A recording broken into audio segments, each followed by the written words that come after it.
దేవుని వైపు నుండి తప్పిపోయిన కుమారుడా, ఒక్కసారి ఆలోచించి మారు మనసు పొంది నీ దోషములను ప్రభు పాదాల దగ్గర ఒప్పుకొని కృపను వేడుకున్నట్లయితే నిశ్చయముగా నిన్ను కనికరించి, కనికరపడి, జాలిపడి తన ప్రశస్త పవిత్ర రక్తముతో కడిగి పరిశుద్ధపరిచి మళ్ళా దిద్దుకొని బ్రతకడానికి నీకు మళ్ళా పునః ఛాన్స్ ఇస్తాడు, మళ్ళీ అవకాశం ఇస్తాడు.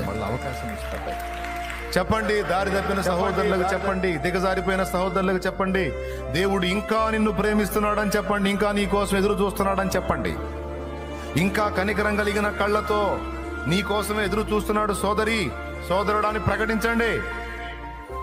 తెలియని వాళ్ళకి యేసుక్రీస్తును గూర్చిన సువార్త చెప్పటే కాదు, తెలిసి దారి తప్పిన వాళ్లకు సహా దేవుడు ఇంకనూ నిన్ను ప్రేమిస్తున్నాడు, కనికరముతో ఇంకా నీ కోసం ఎదురు చూస్తున్నాడు. ఇప్పుడైనా నువ్వు ఆయన వైపు మళ్ళుకుంటావని, ఆయన కనికరం కలిగిన హృదయం నీ కోసం కొట్టుమిట్టాడుతుందని నువ్వు చెప్పు.